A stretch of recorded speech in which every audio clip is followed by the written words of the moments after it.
Hello, hello les amis. Alors, est-ce que vous êtes là ou non? Je reviens, j'ai oublié un ingrédient qui est assez important dans ma cuisine.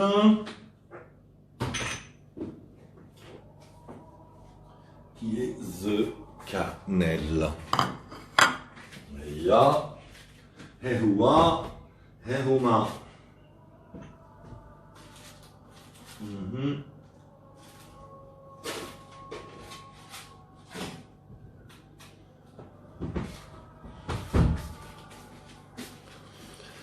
Hello, hello, hello, hello, hello, hello. Tout le monde est là, tout le monde est présent. Génial, génial, génial, génial. Alors les amis, on va parler de cuisine aujourd'hui. On va parler de cuisine, cuisine, cuisine, cuisine. Est-ce que vous connaissez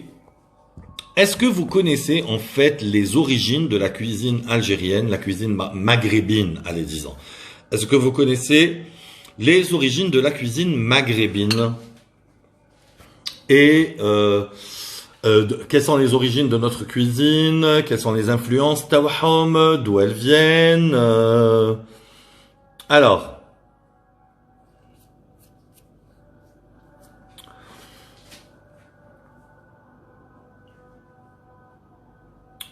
contrairement à ce que beaucoup d'entre nous pensent, la cuisine algérienne, notamment la cuisine marocaine, tunisienne, algérienne, donc maghrébine, hatta libya, d'accord, est une cuisine en fait à l'origine c'est une cuisine berbère, d'accord. C'est une cuisine berbère qui a subi énormément d'influences. Voilà. Bismillah. Turc. Pas forcément que turc.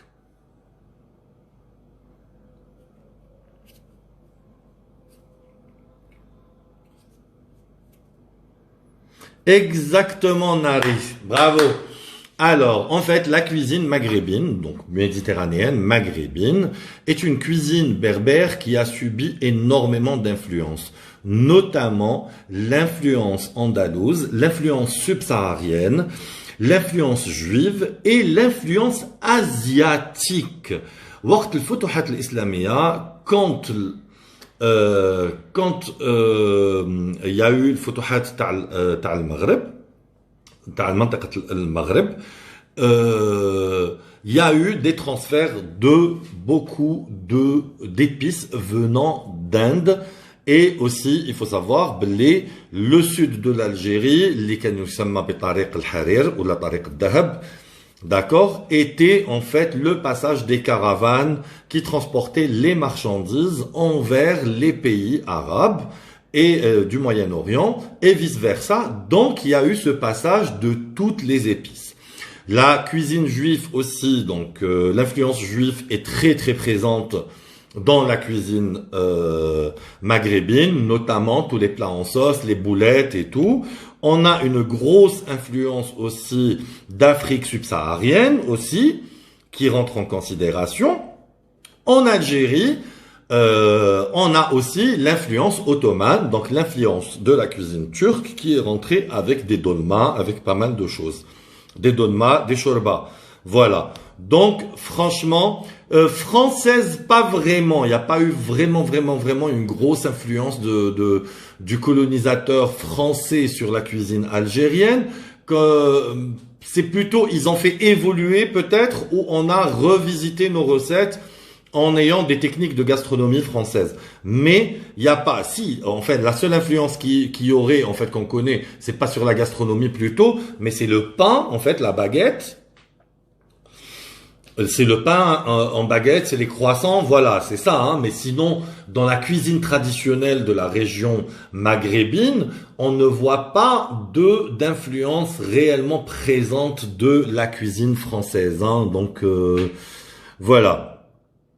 Donc, les plats par excellence, c'est quoi? C'est les tagines, c'est les mhammar, c'est les tchekchouka, c'est ce qu'on appelle hnaya, les djouez, les plats en sauce, qui sont plus d'origine turque que d'origine arabo-andalou.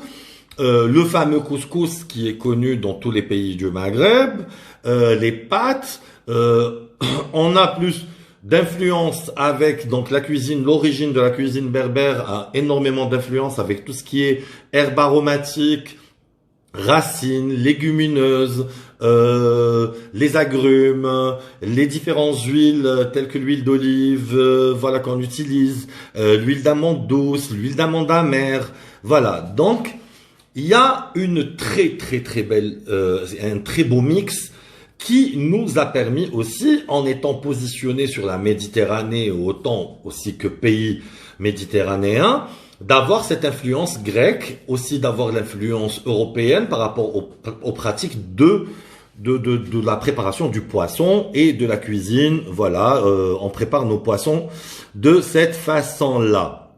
Aussi, il y a une spécialité, en fait, qui a été enregistrée en 2010 à l'UNESCO, qui est la fameuse diète méditerranéenne. Est-ce que vous connaissez la diète méditerranéenne? Est-ce que vous en avez déjà parlé?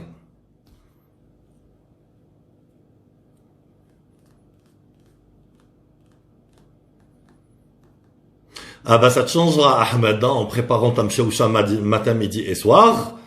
À un moment donné, la mchaoucha, faut arrêter, hein, mon ami, hein. La mchaoucha, ça fait grossir, et c'est pour les femmes enceintes, ah, bébé. Alors, dites-moi, est-ce que vous connaissez cette fameuse diète méditerranéenne?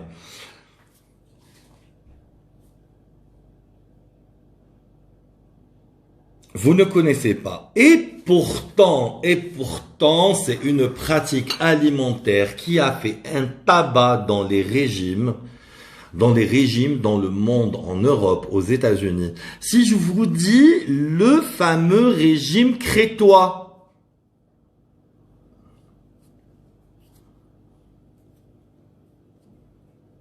alors,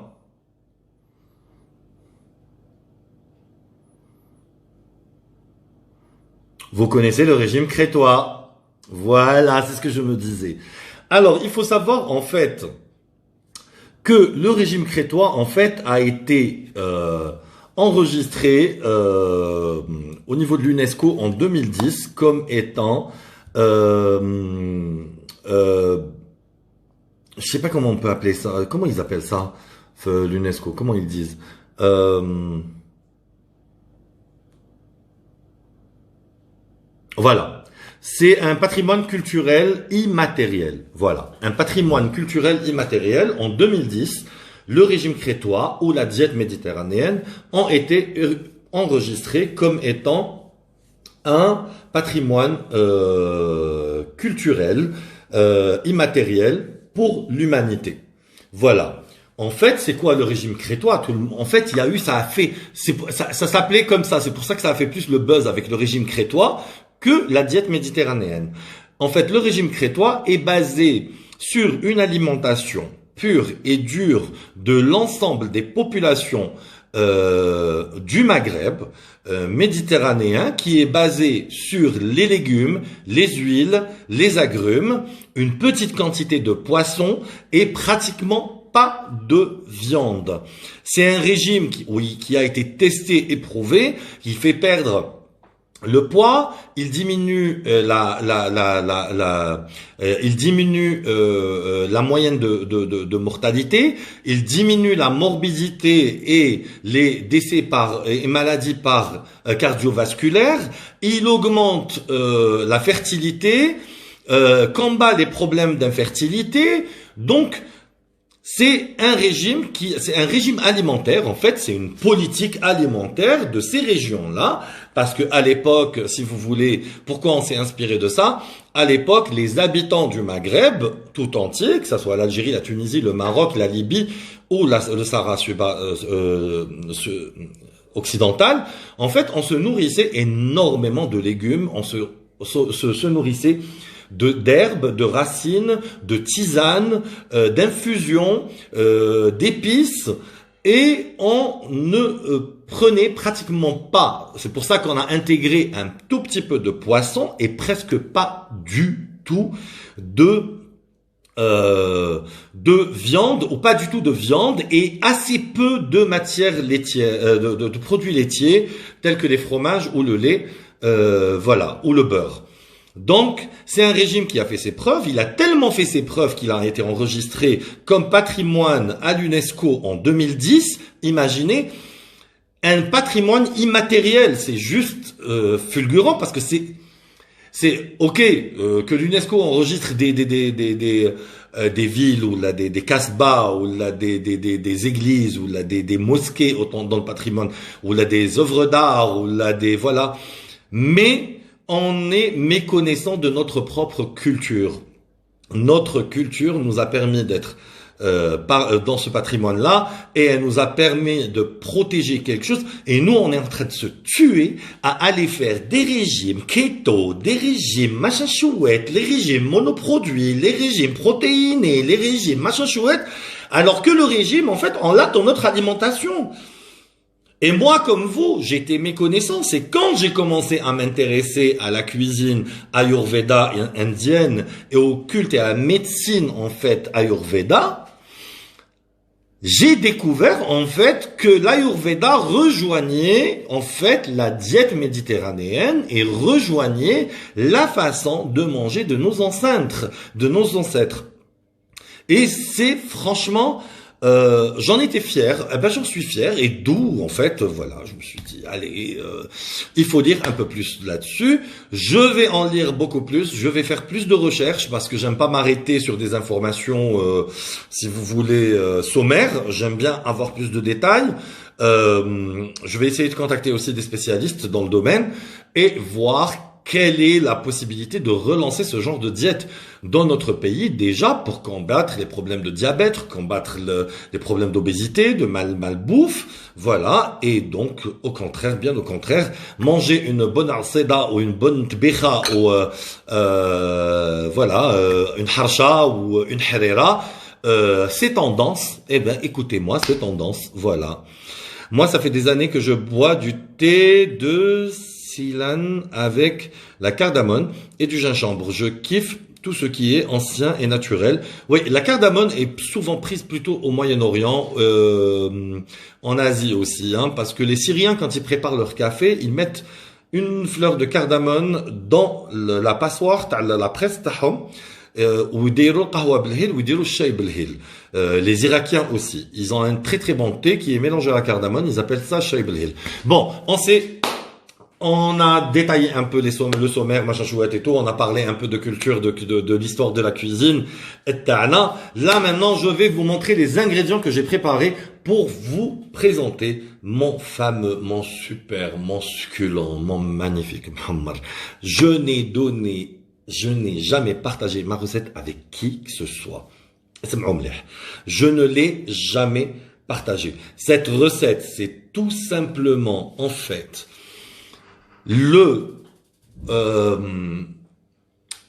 c'est le résultat de mon voyage au Maroc, de mes nombreuses visites au Maroc, de toutes mes amies que je connais au Maroc. C'est aussi le résultat de mon enfance à Oran, c'est le résultat de tous les mariages, de toutes les tables auxquelles j'ai mangé à Oran dans ma famille, mes tantes, mes grands-parents, voilà, mes amis, voilà. En fait, c'est le résultat de tous, c'est le résultat de beaucoup d'épices que j'ai découvert, j'ai une passion pour les épices et pour les herbes, et je me dis, tant qu'on peut parfumer un plat, c'est magnifique de le faire. Après, il faut savoir combiner nos épices, en fait, pour que les saveurs éclatent en bouche au fur et à mesure. Le but d'un Muhammad, ce n'est pas juste d'avoir une viande tendre et une viande qui fond en bouche et qui ressemble à du beurre, mais c'est d'avoir les degrés d'épices qui éclatent en bouche les unes après les autres, parce qu'il faut savoir, en fait, quand on a un palais très fin, on arrive à détecter, par exemple, moi le premier, j'arrive à copier une recette ou à refaire une recette que j'ai mangée dans un restaurant sans pour autant demander la recette au chef ou là d'aller sur un livre de recettes. J'ai un palais tellement développé que j'arrive à sentir, à avoir le goût de l'épice, même quand elle est mise en toute petite quantité, et j'arrive à connaître les composantes d'un plat, même si c'est une soupe, voilà. On n'a pas besoin de donner le nom, je mets juste 1 à 2 cuillerées en bouche et tout de suite, je vais vous dire quelle est la composante de la soupe. Voilà. Alors, pour mon muhammar, qu'est-ce que j'ai préparé aujourd'hui? Pour le muhammar, alors, je vais commencer par là. De la menthe séchée que j'ai rincée et habat hlawa, j'ai pris 3 B. Habat hlawa, de la menthe séchée. Alors, du paprika, du gingembre. Comme les quantités flastoritaires, hein. Vous avez toutes les quantités flastoritaires. D'accord? Du poivre, du sel de l'Himalaya, parce que vous savez très bien que j'aime pas cuisiner avec le sel chimique de table. D'accord? Et du, alors le persil plat, comment vous appelez le persil plat? Thomas, non, le persil plat, ya khawti, ma nqoulouch haja wahdra. C'est qosbor. Qosbor, comment vous dites qosbor en français? Parce que moi je dis persil plat. Voilà. Je dis pas autre chose. C'est la coriandre. Voilà. Des graines de coriandre. Semen, 2 cuillères à soupe. Zit zitoun. Voilà. Ça, c'est de la coriandre fraîche. Alors, je vous avais dit la dernière fois que moi, je la congelais, ma coriandre. Hein. Donc, souvent, d'accord?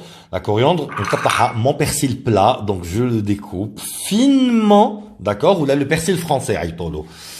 Voilà, je le découpe finement et je le mets au congélateur. Quand j'en ai besoin, j'en tire et franchement, ça garde la même odeur. Du miel, voilà. Adria au ras al-hanout, voilà. Moi, je le ramène du Maroc, ok. Du sucre cristallisé avec quelques pistules de safran iranien.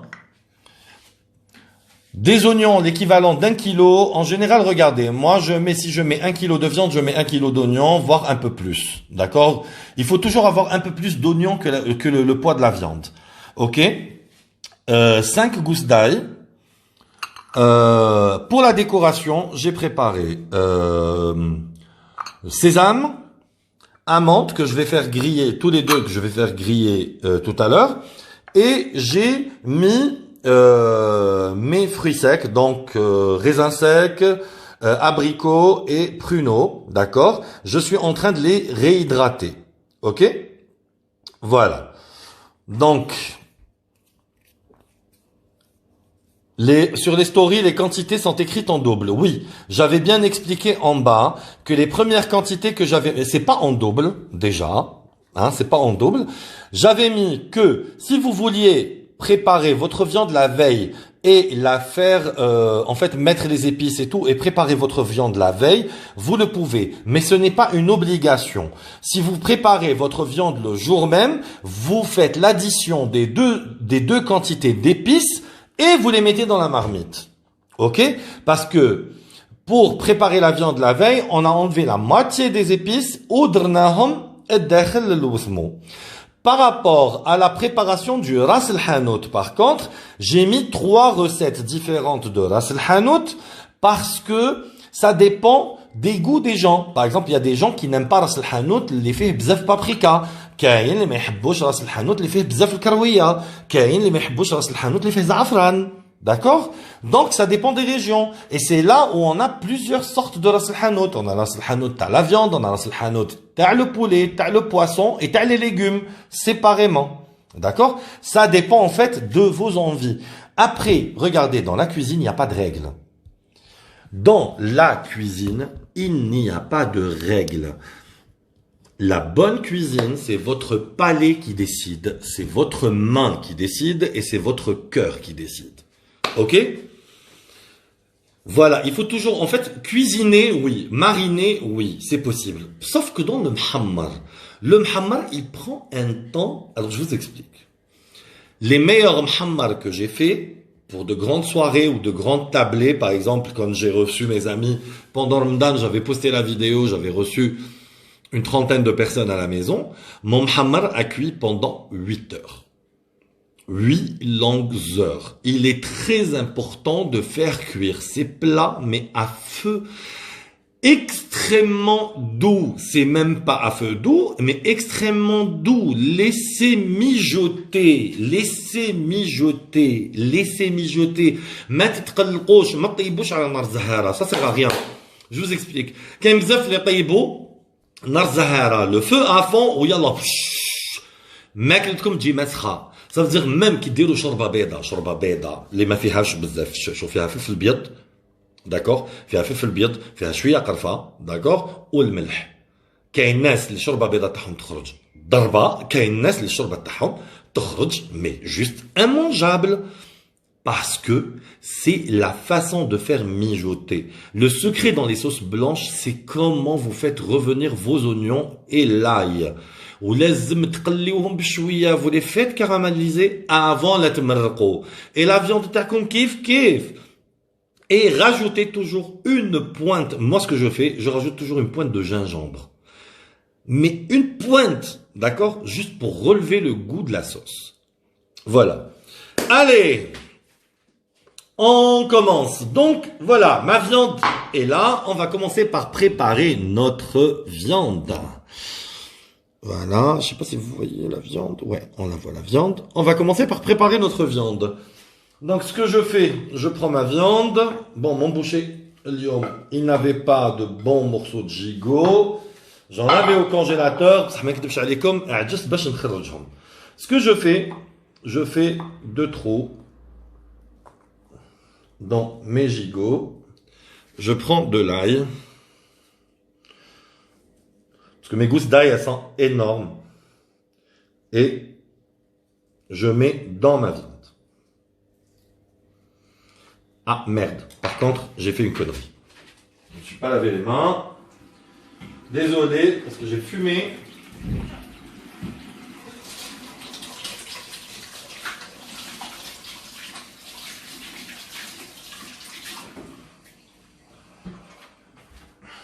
Je m'excuse, je vais juste rincer ma viande. Malgré que j'ai les mains propres, mais je préfère. Je vais juste rincer ma viande parce que je l'ai touchée. Et je reviens.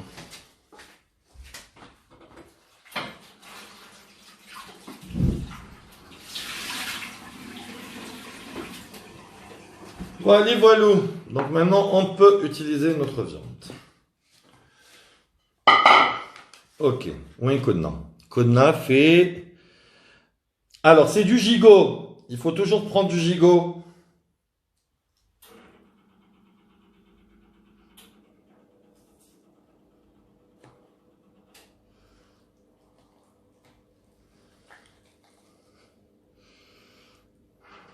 هذه درت فيها وحده هنا je mets une ici voilà هنا برك عندي لو طومبون منحاش مليح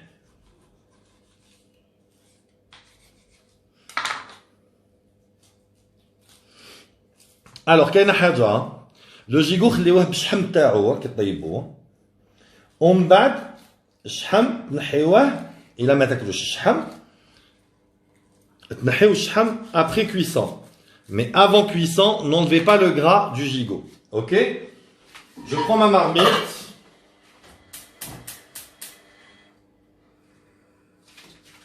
It's ok. Je commence. Ndoub semaine. D'accord? 2 cuillères à soupe ta semaine. Ndoub.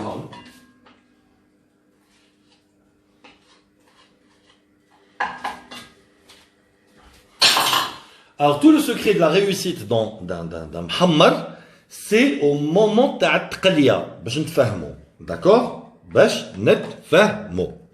Bon, je prends mes oignons. Je découpe mes oignons directement dans la marmite, en gros quartiers. Haka. Ok? C'est pas la peine de les découper finement, ça sert à rien, parce qu'il faut qu'ils caramélisent, parce que le muhammar est cuit dans le caramel et l'eau des oignons.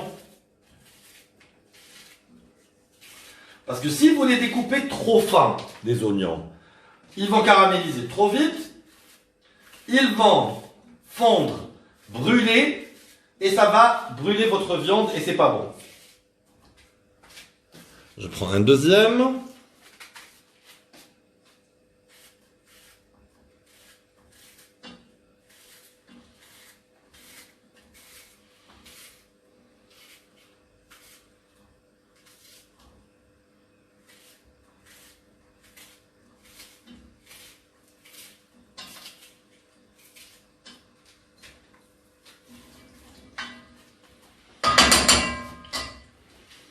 Dès comme tchofo. Alors, je crée une espèce de lit d'oignon. Vous voyez ce lit d'oignon? Je crée mon lit d'oignon.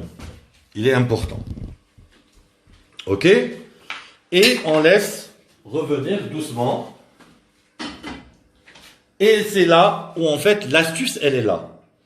L'astuce c'est de préparer. Voilà, c'est de préparer déjà nos épices les راح نديروهم في المرميطة. Donc, la coriandre en graines, سكنجبير, فلفل كحل, paprika et le sel, je les mets يتقلاو دوكا مع البصل.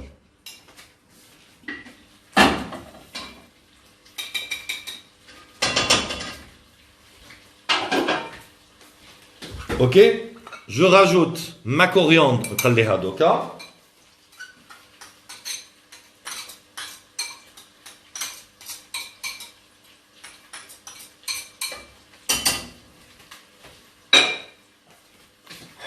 Ma menthe ou ثلاثة حبات حلاوة حبات حلاوة oui voilà.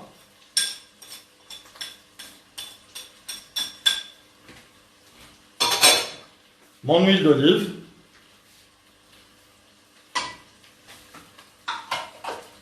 Voilà. راس الحانوت يقعد مع الاخر والقرفة تقعد مع الاخر. علاش je fais ce mélange là? Tout simplement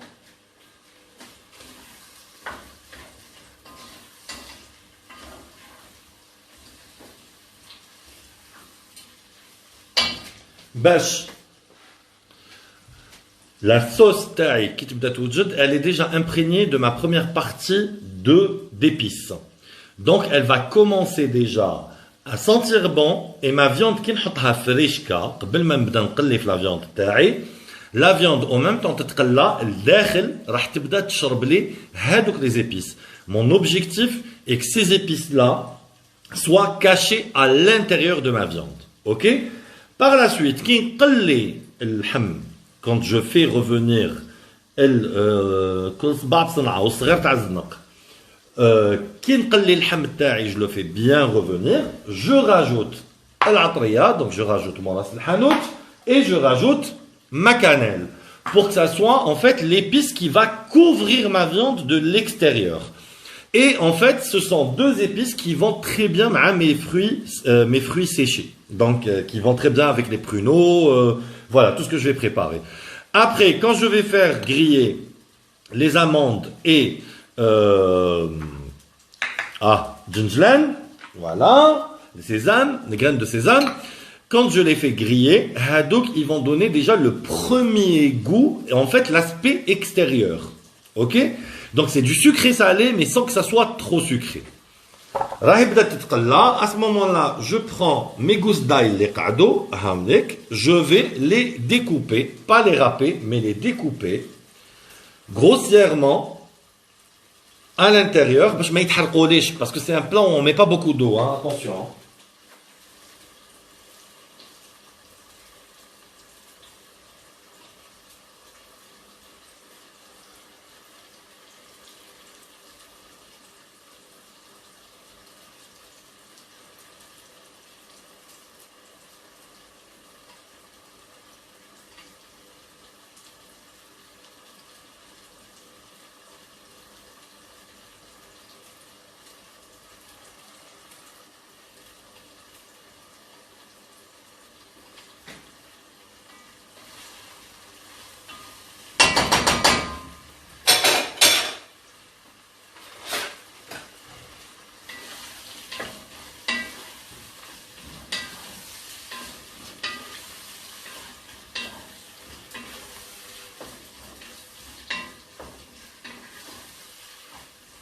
Déjà là, ça commence à sentir très bon. Voilà, attendez, je vais lire un peu vos commentaires. L'autre en est là. L'osmo. Amina Dinette, oui, je mets une partie de mes épices maintenant. Faites qalia. Kebaba, voilà, exactement.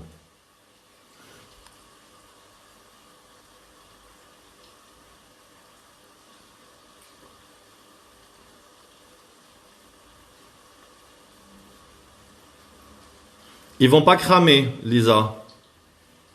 J'ai mis des oignons.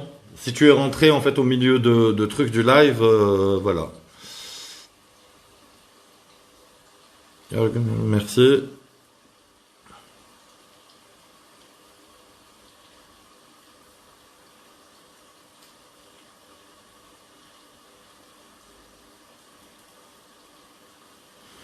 Je ne sais pas quelle marque. Je fais pas de la pub pour les marques. TAS maintenant. Je suis désolé, mais bon. Tous les semaines sont bons. Hein. Vous achetez du semaine. C'est pas la marque du semaine qui va faire que votre plat est bon. Voilà. Sauf qu'il faut pas le prendre qars ou la melh ou مش عارف كيفاش يعيطوا له هذاك غانس.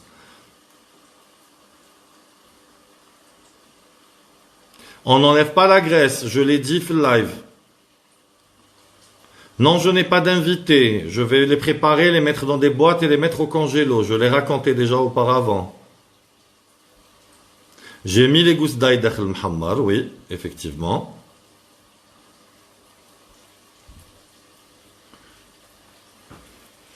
On met de l'huile d'olive maintenant, oui, au moment où on fait rôtir. C'est important. On n'avait pas après. Il faut que nos oignons caramélisent. Pour le moment. Faites comme si je cuisinais un tagine غير بالبصل. Il n'y a pas de viande, il n'y a rien du tout. Je suis en train d'aromatiser mes oignons. Il faut que je les fasse caraméliser. Le qosbor, c'est une petite quantité de qosbor. Fahloma, mouna. Qu'est-ce qu'on a dit? Il n'y a pas de règle dans la cuisine. Le qosbor, je l'ai mis pour préparer mes oignons caramélisés. Je prépare des oignons caramélisés.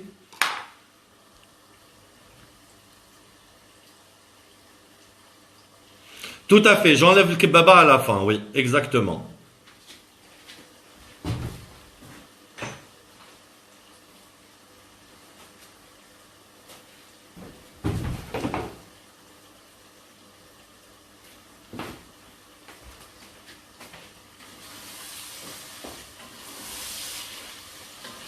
C'est bon. Là, ma viande a caramélisé. Maintenant, on commence à poser notre viande.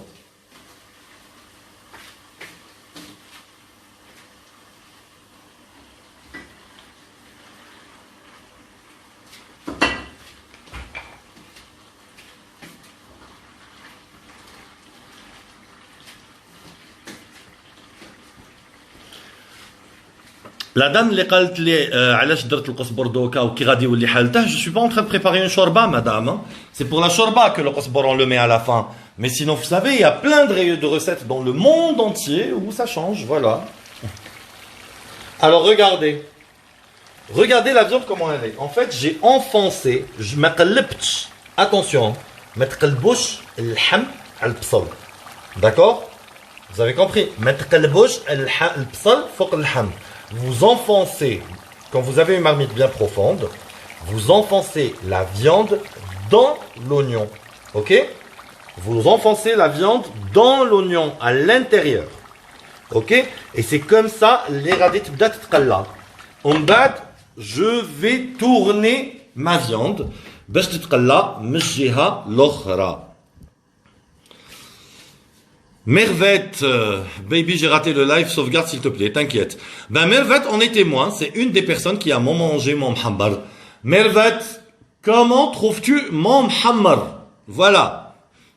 Est-ce que fait qasbor mahrouk ou la fait le goût al kebaba ou la, je sais pas, quelque chose qui n'est pas bonne parce qu'apparemment.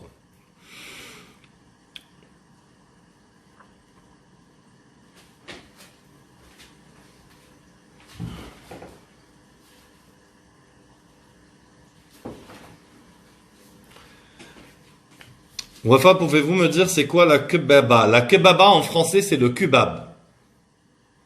C'est une épice qu'on utilise très très rarement, hein, très très rarement. Moi je trouve qu'elle a un goût assez intéressant en fait. Voilà. C'est juste pour sortir en fait du goût de la viande rôtie. C'est tout. Elle apporte vraiment quelque chose au plat. Et surtout quand c'est un plat qui est fait à base d'oignons principalement, hein, parce que l'oignon, il caramélise, il lâche énormément de sucre, donc en fait avec le sucre tao pour que ça n'ait pas un goût de confiture, d'accord? Il y a certaines épices qu'on peut rajouter qui peuvent donner une valeur ajoutée à notre plat, Voilà, le rendre un peu plus intéressant gustativement et que ça soit une découverte, en fait, une découverte gustative. Voilà, c'est ça l'intérêt. En fait, mon intérêt, c'est de vous faire des recettes, de vous présenter des recettes faciles à faire, mais avec lesquelles il va falloir respecter, en fait, le temps de cuisson. Respecter le temps de cuisson, respecter les quantités. Après, je vous ai dit, par exemple, Ras el Hanout, il n'y a pas de règle. Ras el Hanout ta Alger, ou Ras el Hanout ta Wahran, ou Ras el Hanout ta Biskra, ce n'est pas les mêmes. Alors, avec quel Ras el Hanout vous allez faire un Mhammar marocain? Alors, le Mhammar marocain, avec quoi on peut l'accompagner? Moi, par exemple, je le fais souvent avec des haricots verts. Lobia khadra, manchto, sauté. Je le fais avec des pommes de terre sautées. Je le fais avec des pommes de terre au four. Quand il dit les frites, moi je trouve ça un peu vulgaire pour un Mhammar, vous savez. Voilà. Comme ton Mhammar, il donne le vertige. Voilà, elle a tout résumé, hein. D'ailleurs, c'est elle que vous voyez dans la vidéo en train de me dire je vais tomber dans les pommes. Voilà. Oui, on utilise aussi le kebaba dans la ch'tit hajjaj. Dans tous les ch'tatah d'ailleurs, on peut utiliser la kebaba.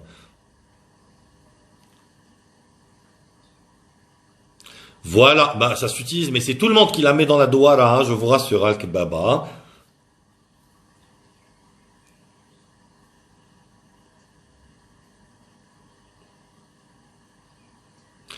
Donc, ça te manque, bah écoute, tu auras la recette, tu pourras le préparer. Voilà, vous voyez, en fait, il n'y a pas de règle, parce que quand il y a des personnes qui rentrent et ils vous disent, oui, non, mais ça se met comme ça, ah non, ça se met comme ça, ah non, je fais ça comme ça, على الشوربة فريك كي تقليوها في الأول ما ديرولهاش شوية تاع كي تكون تتقلى الشوربة ما ديروش شوية تاع حشيش مقطفة au début avec le céleri et tout. Hein? On met حشيش مقطفة au départ نقليوها نمرقو وكي طيب وتكمل ونحي la branche de céleri من الداخل pour ceux qui mettent du céleri, il y en a qui mettent pas. تما نعاود ندير la coriandre fraîche من الفوق pour qu'elle relâche de l'odeur. C'est pas un tagine, attention, parce que il faut que ça soit vraiment profond. Les Marocains ont des tagines assez profonds. Les tagines ils sont pas assez profonds, ils sont comme ça. C'est pas suffisant, donc moi, ce que je fais cuire dans une marmite, dans une grosse marmite en téflon, ou la marmite tanhas, ou une belle marmite. De toutes les façons, c'est simple. Il n'y a pas de magie. Les bons plats se font dans les vieilles marmites. Attention, le plat n'est jamais réussi. Les vieilles marmites, اللي خدمت وطيبت déjà من قبل وتعرفوا le temps de cuisson تاعها وشعل تشد النار وشعل تحرق وما تحرقش. C'est ça. OK? Donc, voilà. Là, je vais retourner ma viande.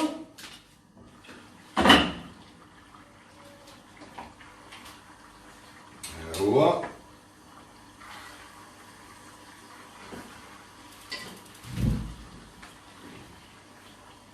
Voilà.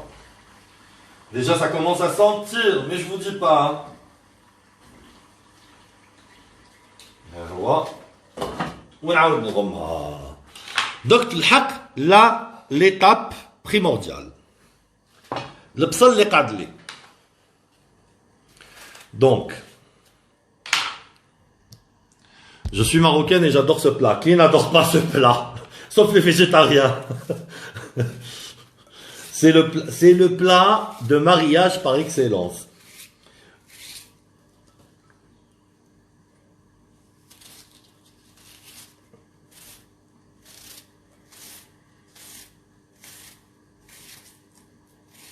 Mais c'est tout le monde. Et tu sais, en fait, Mervet, j'ai fait le live à cause de ta sœur Yasmine.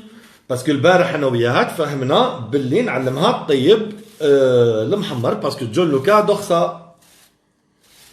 Et tout compte fait, elle m'a fait faux bon, elle n'a pas fait ses courses. Donc, je lui ai dit, je fais le live, je l'enregistre et je te l'envoie. Hello. Salut. البصله ويحرق فيها شو ما نقدرش اي مش عشان البارح des followers يبعثوا لي دي ميساج باش يقولوا لي s'il te plaît Manil طيب في رمضان وليفري مع جمية. J'étais mort de rire.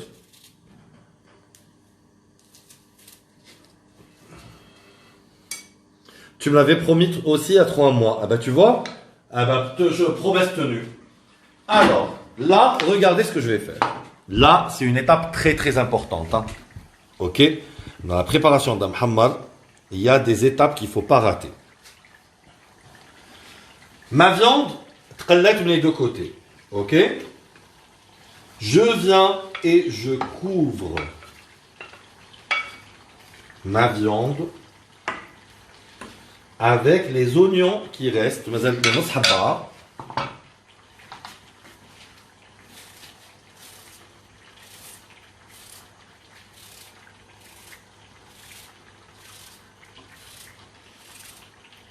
Après, le truc, c'est qu'il y a de l'oignon, gars. Mais tu ne faut même pas faire la sauce, parce qu'il va fondre entièrement. Je viens, je mets ma atria, mon asl-hanout.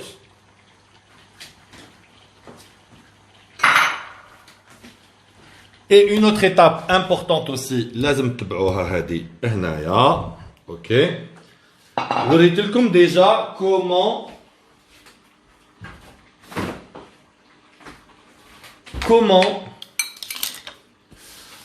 j'adore ma planche à découper. Darba.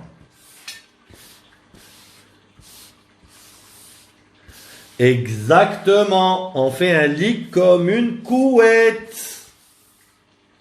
Exactement. La viande va cuire entre la partie inférieure. Alors là, je fais pourquoi j'ai caramélisé mes oignons. Pourquoi je les ai fait cuire dans les épices et tout en dessous. Ok? Et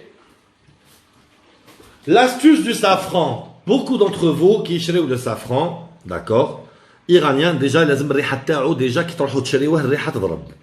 Ok, ديروا شوية سكر, d'accord, un peu de sucre.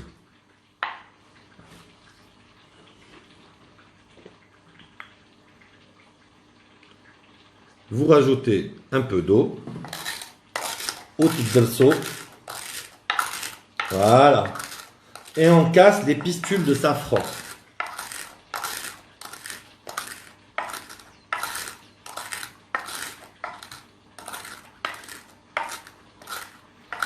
Je casse mes pistules de safran. Ma sucre. Voilà. Et j'arrose ma viande. Haram khsara. Voilà. Je prends une cuillère de cannelle.